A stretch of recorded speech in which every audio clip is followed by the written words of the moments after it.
थांब, क्षणभर डोळे बंद कर आणि तुझ्या घरात खेळणाऱ्या त्या निरागस जीवाचा चेहरा डोळ्यांसमोर आण. आज मी तुझ्याशी जे बोलणार आहे ते अंतःकरण पूर्णपणे एकाग्र करून ऐक. मनात चाललेली इतर सर्व कामे बाजूला सार, कारण आजचा हा सांगावा तुझ्या काळजाच्या तुकड्याशी म्हणजेच तुझ्या मुलाबाळांच्या भविष्याशी जोडलेला आहे. जर आज तू याकडे दुर्लक्ष केलेस तर भविष्यात होणाऱ्या मोठ्या त्रासाला तू कसा सामोरा जाणार, याच चिंतेने आज मी तुझ्या दारात आलो आहे. तुला असं वाटतं ना की अचानक तुझ्या मुलांच्या वागण्यात चिडचिड का वाढली आहे? व्यवस्थित जेवणारे मूल अचानक जेवणावरून उठून का जाते?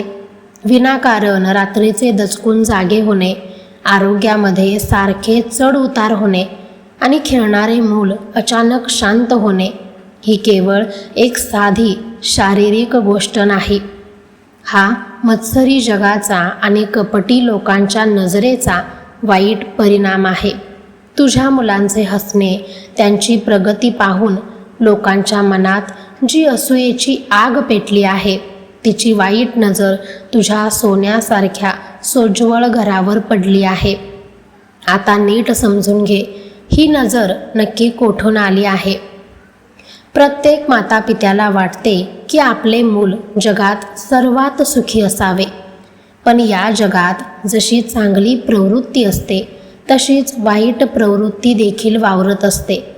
महाभारतातील एका अत्यंत पवित्र प्रसंगाचे आज चिंतन कर.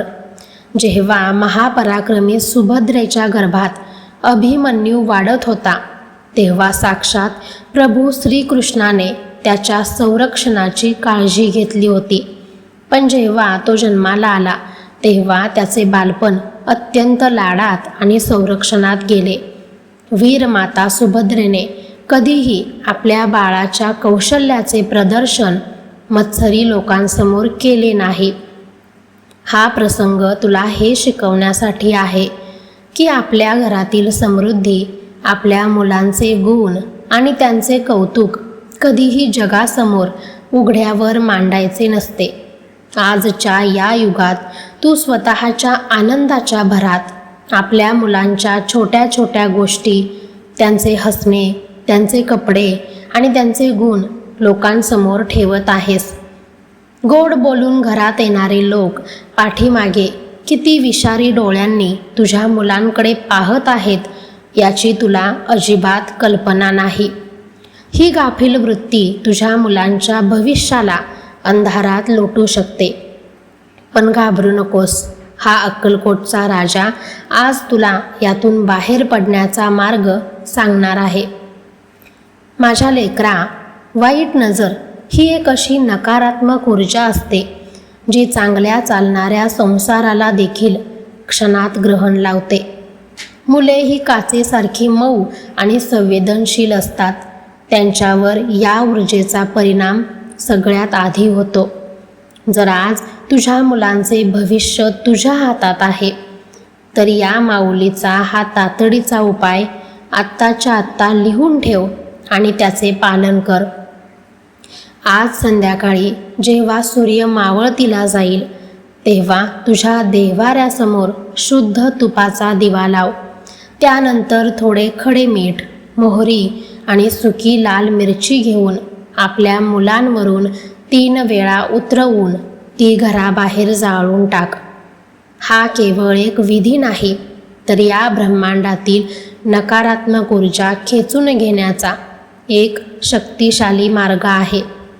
या उपायामुळे तुझ्या मुलांवर असलेली सर्व वाईट नजर एका क्षणात जळून खाक होईल आणि त्यांच्या चेहऱ्यावरचे ते निरागस हास्य पुन्हा परत येईल.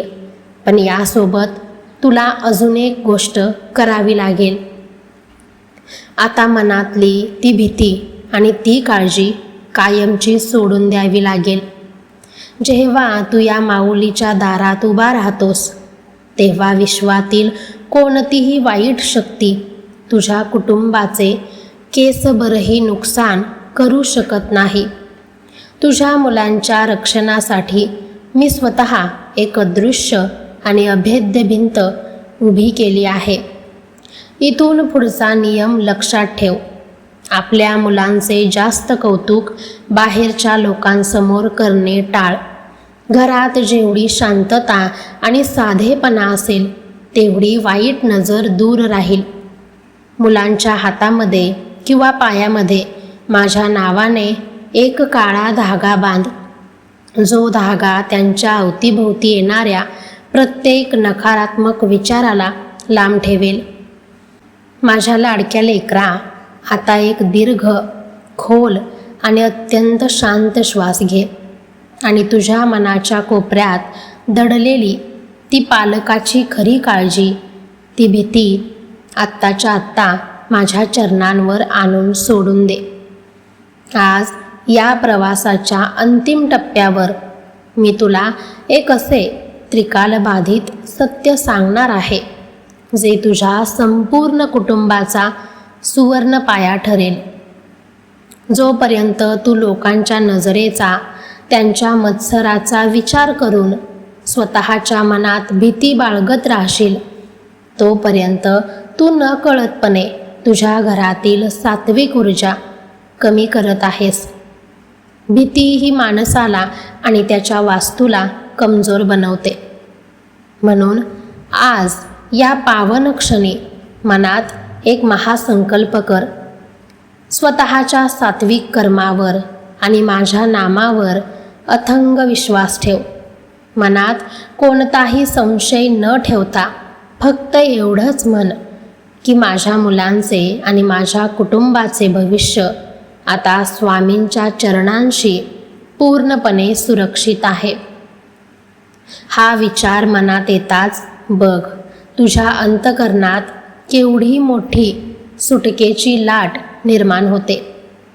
पालकांचे मन जेव्हा निर्भय आणि खंबीर असते, तेव्हा मुलांच्या अवतीभोवती एक अथांग चैतन्याचे कवच आपोआप तयार होते. ज्या क्षणी तू काळजी करणे सोडून माझ्यावर संपूर्ण भार टाकतोस, त्याच क्षणी ब्रह्मांडातील सर्व सकारात्मक शक्ती तुझ्या लेकरांच्या रक्षणासाठी धावून येतात. आजवर तू तुझ्या संसारात आणि मुलांच्या संगोपनात फक्त आणि फक्त प्रामाणिक कष्ट आणि अथांग प्रेम पेरले आहेस. आता वेळ आली आहे या विश्वाकडून त्याचे चोख सुवर्ण फळ घेण्याची. तुझ्या मुलांच्या आरोग्यावरील, शिक्षणावरील आणि वागण्यावरील तो वाईट नजरेचा जुना त्रासदायक अध्याय आता कायमचा बंद झाला आहे आणि त्यावर काळाने अंतिम मोहर उमटवली आहे. तुझ्या मुलांचे भविष्य आणि तुझ्या घराचा राजयोग आता खऱ्या अर्थाने सुरू झाला असून तो त्रिकालबाधित राहील. तुझा स्वाभिमान, तुझे घर आणि तुझ्या काळजाचे तुकडे आता माझ्या या विस्तीर्ण छत्रछायेखाली पूर्णपणे सुरक्षित आणि संरक्षित आहेत. जगातील कोणतीही कपटी बुद्धी आणि वाईट प्रवृत्ती आता तुझ्या मुलांच्या सुखाला आणि त्यांच्या आरोग्याला बाधा आणू शकणार नाही. हा या अक्कलकोटच्या माऊलीचा तुला थेट शब्द आहे आणि हे माझे महावचन आहे. जा, पूर्णपणे निर्धास्त हो आणि आनंदाने जगण्यासाठी पहिले पाऊल टाक. माझा पूर्ण, अखंड, दिव्य आणि माऊलीचे अथांग असीम प्रेम असलेला आशीर्वाद तुझ्या पाठीशी ढाल बनून कायम उभा असेल. सदैव सुखी राहा, सदैव समृद्ध राहा आणि अत्यंत निर्भय राहा. भिवू नकोस, मी तुझ्या पाठीशी आहे.